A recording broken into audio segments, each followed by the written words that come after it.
It started with pasta. Pasta is never innocent. People think it's humble, flour, egg, a little heat, but it has a way of exposing everything. That night, I made my lemon basil fettuccine with roasted garlic shrimp. I'd made it dozens of times before. It's not just dinner, it's comfort therapy, edible silk. But that night, he took 2 bites, set his fork down, and said, "Did you forget the salt again?" I blinked. There's sea salt and Parmesan, which is salty. He didn't look up. You just don't taste things like I do. I wanted to say, actually, my entire palate exists just fine without your commentary. But instead, I just nodded and offered him more bread. That was how it began. Small critiques. Every meal. Every time. The spaghetti was too wet. The lasagna too dry. The curry too bold. Who even says that? He started bringing home takeout more often, conveniently just before dinner time. Pad thai, tacos, chicken and rice in bland beige containers. Once I made chicken pot pie, his childhood favorite, and he said I think my mom's was thicker and less green. It had herbs. It was still hot when I scraped it into the trash. Then came the night I wasn't prepared for. I'd worked late, got home flustered, and still threw together a simple one-pot mushroom risotto.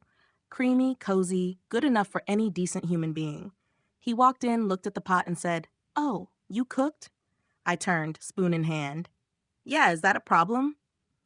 He set his briefcase down with a sigh. "I just think maybe we should stop with all the experimental stuff. I'd prefer if you didn't cook for a while." I stared at him. I literally forgot to blink. "You don't want me to cook? Not until you get it right." As if cooking was a code I'd failed to crack. I laughed, but there was no humor in it. "You're banning me from my own kitchen?" "I'm not banning. I'm suggesting." "It sounds a lot like banning." He shrugged. "It'll be easier for both of us." That night, I stared at my reflection in the microwave door, spoon still in my hand, wondering if I was going to cry or scream or just turn into soup myself. For a week, I didn't touch a pan. I heated his leftovers. I opened cereal. I chewed quietly while he ate on the couch, praising some stranger's chicken tikka from a styrofoam container. But inside, something simmered. And like any good broth, it got deeper with time. One night, he was out late. "Client dinner," he said. So I pulled out my Instant Pot, dusted it off like an old friend, and made sweet potato lentil stew. The smell alone made me feel like a real person again. And when I brought it to work the next day, that's when everything changed. I ate lunch at my desk, as usual. But halfway through my first spoonful, my coworker Mel peeked over our shared cubicle wall. "Okay, what is that smell, and why is it making my stomach growl?" I offered her a bite. She took one spoonful and made a face like someone had just handed her a winning lottery ticket. "Girl," she said, "this tastes like a hug in a bowl." By the end of the hour, 3 more coworkers had wandered over for samples. I should have charged per spoon. They didn't just like it, they loved it. And it hit me. Maybe my food wasn't the problem. Maybe it just needed to land in the right mouths. I started bringing lunch more often. Then entire containers to share. Spinach gnocchi with lemon zest and pine nuts, ginger carrot soup with grilled cheese dippers, mini tamarind glazed meatballs that made someone literally moan. The office fridge became my underground test kitchen. People started asking for recipes. Mel said, if you had a food truck, I'd quit my job and work the register. At home, I still kept quiet, still watched him order soggy sushi and reheated burgers. But every night, I slipped into bed a little more satisfied, knowing that somewhere, my cooking was being devoured. And that was the beginning of the rebellion. A quiet one. Just me, a lunchbox, and a secret. It wasn't long before the office potluck appeared on my calendar like a gentle dare.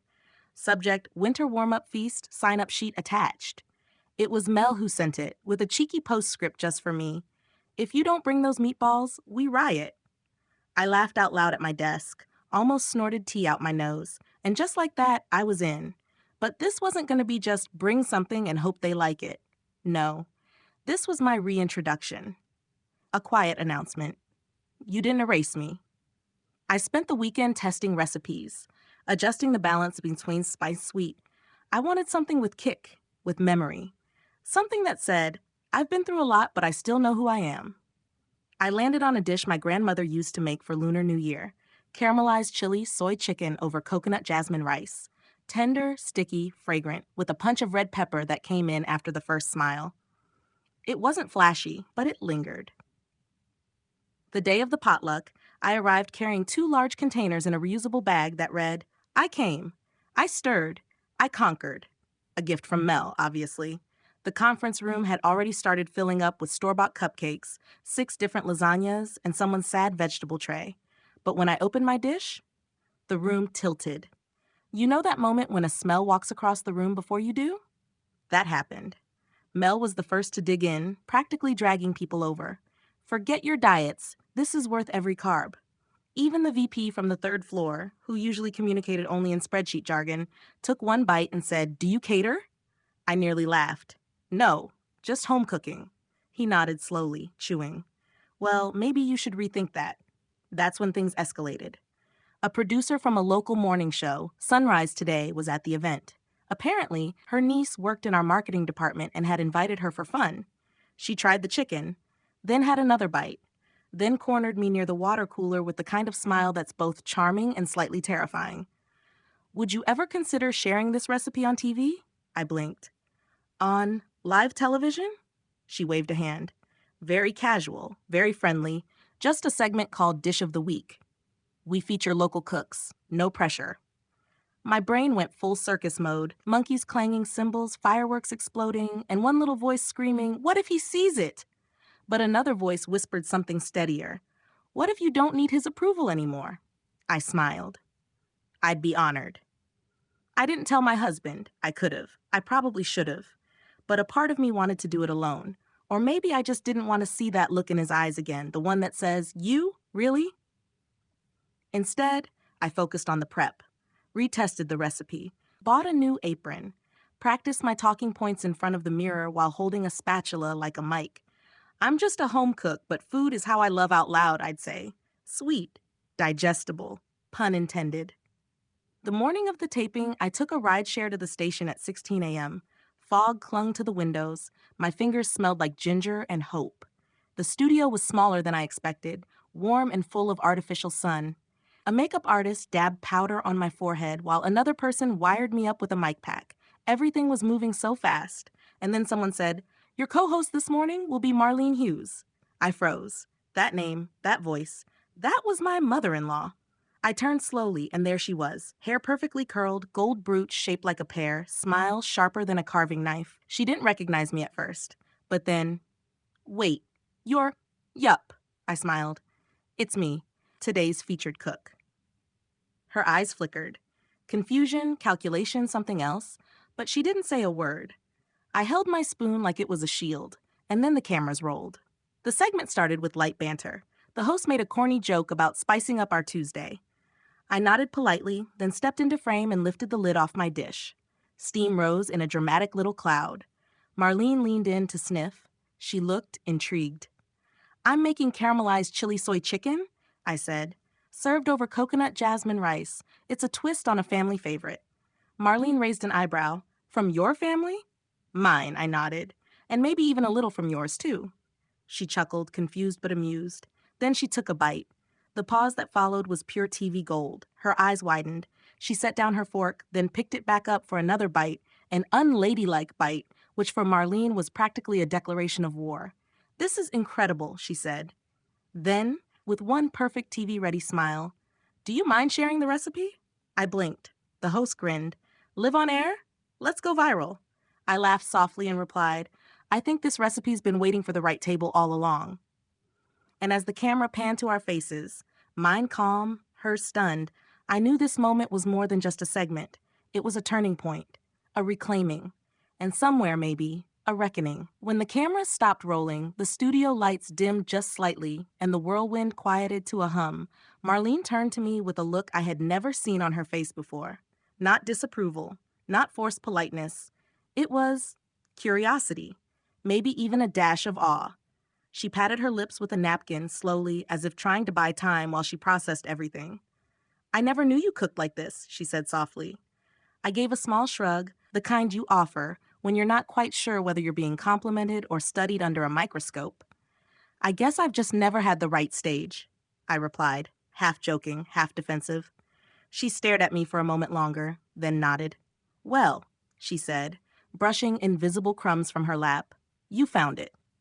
That afternoon, I thought the moment would disappear into the rest of the day. A funny little blip in Marlene's media schedule. A memory I could hold quietly without too much consequence. I was wrong. Because by 2 p.m., the segment had been clipped and uploaded to the station's Instagram, then to Facebook. Then a cooking blog reposted it with the title, "Daughter-in-law silently shocks her husband's mother with epic dish." I didn't write that. I wasn't trying to make a statement. But the internet? Oh, the internet lives for statements. By the time I got home, my phone had nearly overheated. Texts, mentions, a message from a cousin I hadn't spoken to since middle school that just read, "OMG, was that her? Yes, it was her. And yes, that was me." I got home before my husband that day, which gave me a chance to rehearse the conversation I was dreading. "Hey, funny story. No, I didn't tell you because I wanted it to be a surprise. Yes, that was your mom on TV next to me, eating my banned cooking." Each version sounded more ridiculous than the last. So I did what any sensible woman would do. I made tea, took a deep breath, and decided to wing it. He walked in at 6:40, grocery bag in hand, frozen pizza. I swear, the dramatic irony would have made Shakespeare roll in his grave. He dropped the bag on the counter, took one look at me, and said, "You okay?" I nodded. "Did you, see anything interesting online today?" He raised an eyebrow. "Like what?" "Oh, I don't know," I said, reaching for my mug. "Maybe a little cooking segment on Sunrise Today?" The pause was immediate, followed by a slow head tilt. Then, "Wait, you were on TV?" I took a sip of my tea, calm as a summer lake. "And my mom was there?" "Yup." He blinked like he'd just walked into a parallel dimension. "And she ate your food?" She asked for the recipe. He opened his mouth, then closed it, then tried again. "I don't understand." I set the mug down gently. "Well, that makes two of us. I didn't think my food was good enough to be eaten, let alone broadcast." His eyes narrowed. "Why didn't you tell me?" And there it was, the thing he was really mad about, not that I'd gone on TV, but that I hadn't told him, because deep down he wanted to control the narrative. Even now, even this. I wanted it to be mine, I said simply. Just once. Something that was mine from start to finish. He crossed his arms. It just seemed sneaky. And banning me from my own kitchen wasn't? Silence. His jaw clenched, then released. He turned to the fridge and grabbed the orange juice, because conflict avoidance is best served cold and citrusy. We didn't speak much that evening, but I caught him scrolling on his phone, watching the video clip. And when Marlene smiled on screen and said, "Do you mind sharing the recipe?" his thumb paused, then locked the screen. The next day, I came home to something even stranger than a frozen pizza on the counter. A new set of cookware, still in the box, still with the receipt, and a little sticky note on top that read, "Maybe it's time I started listening." It wasn't an apology, but it was a start. Over the next few days, the video kept making rounds. People messaged me asking for the full recipe. A local food blog interviewed me via Zoom and titled the piece, "How One Woman Took Back Her Kitchen with Coconut Rice." Mel made stickers, I'm not joking. Little round stickers with a cartoon version of me holding a spoon and the phrase, "She cooked anyway." I put one on my lunch container just to be petty and satisfying. Marlene called 3 days after the show. No hello. Just, "I've been thinking about that chicken." I laughed. "It's addictive." "You didn't use fish sauce, did you?" "Just a touch." She sighed. I knew it. That's what gave it depth. We talked for 20 minutes about food, about the show, about how people online had called us the most wholesome culinary plot twist of the year. Before she hung up, she said, "He never told me you could cook." I waited, then asked, would it have changed anything? There was a pause. Then, maybe not, but I would have invited you to host Thanksgiving a lot sooner. Click. No goodbye. Just like her. But I smiled anyway, because I knew what that meant. The kitchen wasn't banned anymore, and neither was I. You'd think that would have been the climax. Me on TV, Marlene melting over a mouthful of chicken, the husband temporarily stunned into silence. But nope. Life, as it turns out, has excellent timing when it comes to irony and just enough leftover tension to cook a sequel. Because the next week, the segment went viral. Not like a few hundred likes viral. I mean, hundreds of thousands of views. Someone turned the clip into a TikTok with lo-fi beats and subtitles like, "Your husband says you can't cook, so his mom goes on national TV and proves him wrong." The comments were pure internet chaos. Sis served food and poetic justice. The real dish was revenge. Plot twist of the year. Mother-in-law becomes hype woman. Someone else edited my calm smile into a girl boss rising montage, complete with flames and a zoom in when Marlene said, "Can I have the recipe?"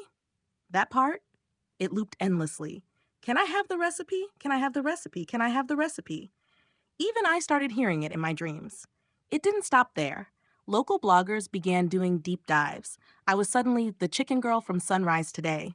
Someone found my old Pinterest board, yes, the one with 87 saved crockpot recipes and 2 pins that said, "Don't let anyone dull your sparkle." I wasn't even mad. I mean, who was I before sparkle memes? And then an email came in. Subject, feature opportunity, homegrown flavor series. A digital magazine wanted to feature me as part of their spotlight on women rediscovering their voice through food. Their pitch line, "We believe kitchens are where revolutions often begin." I had to read that twice, because suddenly this wasn't just a fluke moment on daytime TV. It was becoming something bigger. At home, things were tepid. He wasn't exactly thrilled about the fame, especially since none of it included him. He made a few passive comments like, "Must be nice, getting attention for dinner, and hope this phase doesn't distract you from real life." I wanted to scream, "This is real life." Instead, I stirred my soup and turned up the volume on the Lo-Fi Girl playlist. Because if she could study forever in that window, I could cook forever in mine. One evening, while I was testing a new twist on Mapo Tofu, he walked in and asked, "Do you want to talk?" I wiped my hands. Sure. He sat at the kitchen island, a spot he rarely occupied unless pizza delivery was involved. "I feel like I'm losing you," he said. I blinked. To what? Garlic? Local news? I don't know. To this version of you. He wasn't trying to be cruel, just honest. But it still stung. "I didn't create a new version," I said quietly. "I just stopped hiding the one that was already here." He was quiet for a long time. "You're different." "No," I said, "you're just finally seeing me." The magazine piece came out a week later. It featured soft photos of me in my little kitchen, steam rising from a pot of ginger broth, my hair tied up in a knot that was half intentional, half chaos. The title, "Banned from Her Kitchen, She Fed the City Anyway." Mel cried. I cried. Marlene sent me a text that simply read, "Thanksgiving, your house, you're in charge." And that's when I knew. Not only was the ban lifted, I had taken the kitchen back. Not just the physical space, but the symbolic one. The space to be heard, to create, to feed others with more than just food. I started teaching weekend classes, small cozy things in a rented community center kitchen, home cooking for people who think they can't. We'd play music, talk about life, and chop ginger like it was therapy. The first class sold out in an hour, the second in 15 minutes. By the third, a local food collective offered me a permanent slot. And through it all, I cooked like I was writing a love letter to every version of myself who'd ever doubted she was enough. One night, months later, I came home from class and found a little note on the counter. My husband's handwriting. It read, "Tried to make your lentil stew. Failed miserably. Please help." Next to it, a pot, some chopped onions, and a very confused look on his face when I walked in. I didn't say anything, just grabbed a spoon, adjusted the seasoning, and stirred gently. He watched. I handed him the spoon. He tasted and said softly, "That's it. Not just the stew. The moment, the understanding, the shift. We weren't perfect, but something had softened, and maybe, just maybe, he was starting to taste the difference." Thanksgiving came faster than expected. There's something about the promise of roasted things and stretchy pants that makes time speed up. And this year, it was my turn. My name was on the invite. The text thread was titled, "Turkey at Her Place," courtesy of Mel, of course. Even Marlene chimed in with, "Do you need help with anything? I can bring napkins or wine." Pause. Let that sink in. Marlene, offering to bring wine. Not to host, not to manage, not to critique. Just contribute. It felt like I had entered an alternate dimension, one where I cooked freely, my husband didn't flinch at the smell of cumin, and Marlene asked, not demanded. Still, I was nervous. Cooking for people is intimate. Cooking for family, after everything that happened, that's basically undressing your soul and asking everyone to rate it on a 10-point scale while they chew. But there was no turning back now. I started planning 2 weeks out, The spreadsheet had tabs. The shopping list had color coding. I had 3 types of stuffing: traditional, sourdough mushroom, and one bold sweet potato cornbread version that screamed, "Pinterest made me do it." Mel stopped by the night before and said, "Your kitchen looks like the Food Network and a tornado had a baby." I took that as a compliment. By sunrise on Thanksgiving morning, I was wrist deep in pie dough, wearing socks that said "Stir Crazy," hair in a messy knot, music softly playing in the background. Not lo-fi this time, jazz, smooth, brass-heavy, buttery jazz. My kind of quiet confidence, my own soundtrack. Guests began arriving around 3 p.m. Casseroles clutched like sacred offerings. Marlene brought wine, true to her word, plus 2 jars of her homemade cranberry chutney. She handed them to me with a wink. "It's got cinnamon and secrets," I grinned. "A woman after my own heart." My husband hovered, awkwardly helpful, as if trying to prove he was part of the story now, instead of just an obstacle in the first few chapters. I didn't resent him for it. Growth is messy. He refilled water glasses. He set the table. He kept eyeing the roasted garlic turkey like it was going to whisper forgiveness. When dinner was served, silence fell. The good kind. The kind where forks clink and mouths are too full to talk. I watched them chew. Chew and nod. Chew and smile. Chew and, in Marlene's case, literally close her eyes mid-bite. Then she said it, loud enough for the table to hear. "You know, I think you might be the best cook in the family now." Forks paused mid-air. My husband actually choked on a green bean. Mel raised her glass like it was the toast of the year. I didn't gloat. I didn't blush. I just smiled, calm, steady, inwardly screaming. Because that moment, that was everything I'd ever wanted. Not revenge, not even validation, really. Just freedom. To stand in my kitchen, to cook what I loved, to be seen for who I was, fully, messily, deliciously. After dinner, people lingered. There were second helpings, laughter, stories, even a surprise round of charades that involved someone dramatically acting out a burnt souffle, which rude but fair. Marlene helped dry dishes. Mel packed leftovers into labeled containers like a general organizing rations. And my husband? He stayed by my side. Not to supervise, not to critique, just present. At one point, I caught him taking a picture of the table. The candles, the crumbs, the empty pie plates. He looked up and said, "I don't know how you did this." I leaned against the counter. "I always could. You just didn't notice." He nodded. "I'm sorry." It wasn't dramatic. No music swelled in the background, but it felt real. Later that night, after everyone had left and the fridge looked like a game of Tetris played with Tupperware, I sat down with a slice of leftover pie and just exhaled. I didn't cry. I didn't celebrate. I just let the silence settle around me like a warm blanket. The same kitchen that once held tension like steam now felt soft, lived in, entirely mine. And for the first time in a long time, I felt full. Not just from turkey and compliments, but from something deeper. Satisfaction. Belonging. A quiet victory baked at 375 degrees. And just before bed, I peeked at my phone. A message from Marlene. A photo of her cranberry chutney next to my stuffing. Captioned, "What a combo. We make a good team." I laughed, loudly. Then sent back, "Next time we're doing dumplings." Her response? A single word, deal. After the torque wrench arrived, I sat with it in my hands for a long while. Not out of nostalgia. Not even satisfaction. Just quiet. This was the same tool I used to rebuild my dad's shed. The one I kept through every move, every job, every late-night project when life didn't make sense, but a bolt finally threading cleanly did. And now it had come back to me. Not by force, not through lawyers, but through something even better. Consequence. Brian had made a move, I'd made mine, and now we were even. Well, almost. A few days later, I got a call from an unknown number. I usually ignore those, but something told me to pick it up. "Hello?" Silence. Then a long sigh. "Rob, it's Melissa, my ex-wife." "Hey," I said, keeping my tone light but guarded. "How's married life?" Another pause. "I don't know what you think that stunt accomplished." "Closure," I said flatly. She huffed. "You embarrassed us, in front of my family, my coworkers." Brian stole from me, Mel. He didn't just forget to ask. He treated my life's work like leftover IKEA. He made a mistake. And I made a gift. She didn't like that answer, but she didn't argue. Instead, she said something that caught me completely off guard. "You really couldn't have just taken the high road?" I chuckled. "Mel, if you remember anything about me, you know I don't own the high road. I drive a pickup. I take the back way through Petty Pass. She let out a small, reluctant laugh. It caught her off guard, too. I didn't think you still cared enough to pull something like that. I was quiet for a beat. Mel, I didn't do it because I care about you. I did it because I care about me. I spent years biting my tongue. This time, I bit back. There was nothing left to say after that.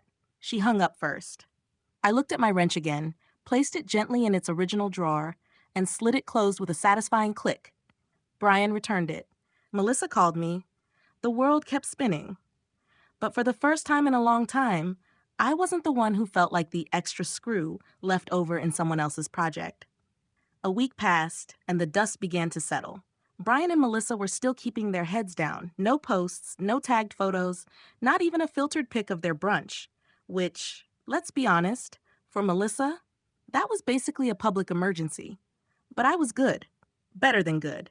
I had my wrench back, my peace restored, and the satisfaction of knowing that somewhere out there, Brian couldn't open a toolbox without flinching. That might have been enough. But then, the universe handed me an unexpected encore. I walked into my favorite local hardware store, the one with the creaky floors and the old guy behind the register who called everyone chief.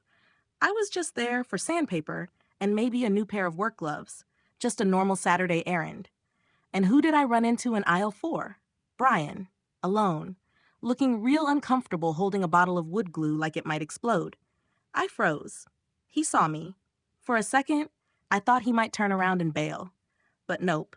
He squared his shoulders, cleared his throat, and walked over like a man about to negotiate a hostage release. Hey. I raised an eyebrow. Hey.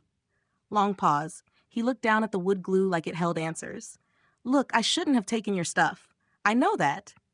I didn't say anything. I just thought it, I don't know, came with everything else. I nodded slowly. Tools don't come with square footage, Brian. Another pause. This one heavier. I returned the wrench, he added, like that was some kind of olive branch dipped in motor oil. I noticed. Silence again. Then, surprisingly, he sighed. I guess I didn't think you'd come out swinging with a speaker and a toolbox. I couldn't help it. I grinned. Yeah, that one's going in my Hall of Fame. He chuckled, just a little, nervously. And for a strange, fleeting moment, I didn't hate him. He was still annoying, still wildly unaware of social cues. But in that awkward shuffle of his, I saw something else. Embarrassment, regret, growth, maybe? Either way, I let him off easy. Well, I said, clapping him on the shoulder, if you ever need tips on organizing a garage, let me know. Just don't steal the labels this time. His face turned red. I walked away. And you know what? Felt damn good. That little run-in at the hardware store? It stuck with me longer than I expected. Not because Brian apologized, well, kind of apologized, but because it confirmed something I didn't even know I needed to hear. I was done. Done holding on to resentment. Done mentally rewriting conversations to say what I should have said. Done imagining new ways to out-petty the past. The saga of the stolen tools, the dramatic wedding gift, the viral laugh. That was no longer an open wound. It had healed into a story, one I'd probably tell at barbecues for years, with just a little extra flair every time. Still, the internet wasn't done with me. A few days later, Amanda sent me a link. You've been animated. I tapped the link. Sure enough, some online animator had recreated the wedding gift scene in full cartoon style. Brian looked like a wide-eyed Lego man. My laugh echoed through a digitally drawn reception tent. The toolbox sparkled like it was crafted by Pixar. I laughed so hard I nearly dropped my phone. Then the comments caught my eye. This guy is a hero. Toolbox Man 2024. Petty King, I salute you. Some people were even using my laugh as a ringtone. And there it was again, that feeling. Not pride, exactly. Not ego either. Just relief. I wasn't invisible anymore. After months, maybe years, of being the quiet, agreeable guy, I had made noise. And for once, it didn't cost me anything. That weekend, I hosted a cookout. Nothing fancy. Just me, a few buddies, a grill, and some good beer. At some point, one of them wandered into the garage, opened my toolbox, and said, "Man, this thing's organized like NASA." I smiled and tossed him a beer. "Yeah," I said, "but don't mess with the torque wrench. That one's got history." And just like that, the whole garage filled with laughter. But this time, it wasn't coming from a speaker. A few weeks passed, and life had settled into something I hadn't felt in a long time. Normal. The kind of normal where mornings meant coffee without bitterness, weekends meant projects without tension, and my garage, well, it was just mine again. Not a battleground, not a symbol, not a hostage site, just a space where I could think, build, and breathe. And then the strangest thing happened. I got a letter. An actual, physical letter. Handwritten. No return address. Neat cursive. I opened it slowly, curious. Inside was one sentence. I know I didn't deserve it, but thank you for reminding me that respect isn't optional. No signature, but I knew who it was from, and I didn't need anything more. That night, I took the letter out to the fire pit in my backyard, not to burn it, just to sit with it. I stared at the flames, letter in one hand, beer in the other, and thought about everything that had gone down. Melissa, Brian, the tools, the laugh, and how, in some backward, bizarre way, it all worked out exactly as it needed to. I wasn't trying to win. I wasn't trying to get her back. I wasn't even trying to be petty at first. I just wanted someone, anyone, to see that what mattered to me meant something. That just because I didn't yell or stomp or show up at 3 a.m. with a bat didn't mean I was weak. It meant I was patient. And when the time was right, I let my actions do the talking. I folded the letter, tucked it into the old toolbox drawer beside the wrench, and closed the lid one last time that night. Not because the story was ending, but because it didn't need retelling anymore. The chapter was closed, the tools were home, and I finally felt whole. A month later, I got a text from Amanda. "You're not going to believe this." Attached was a blurry screenshot from a talk show segment. Top headline, "Viral wedding gift sparks national petty debate, hero or villain." I stared at it, jaw slack, chuckling to myself. That toolbox moment, it just wouldn't die. Apparently, the clip had caught the attention of a daytime TV show, and now panelists were arguing over whether I was brilliant or toxic. One lady called me the Shakespeare of spite. Another said I weaponized romance. Me?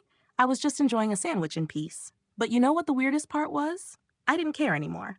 Not in a bitter, I'm over it kind of way. In a genuinely light, full kind of way. The world could keep laughing, debating, memeing the moment to death. I had already lived it.